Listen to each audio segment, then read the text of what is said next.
pwede palang matapos ang maayos at mapayapa. Akala ko noon kapag may natatapos, palaging malungkot, palaging hindi maayos, palaging masakit. Pero pwede palang masaya at mas mapayapa.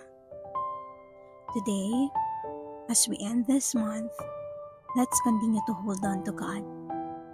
May magtatapos man, pero may bagong season naman ang sisimulan. Walang sigurado, walang nakakaalam kung anong magaganap. Pero Lord, alam kong kasama kita, kaya payapa ang puso ko. Salamat po sa pagtutuwid, salamat din sa pagpapala, at maraming salamat ng higit dahil tinawid mo kami sa buwan na ito. Dear August, my biggest flex this month is still God. With love and prayers, Noel.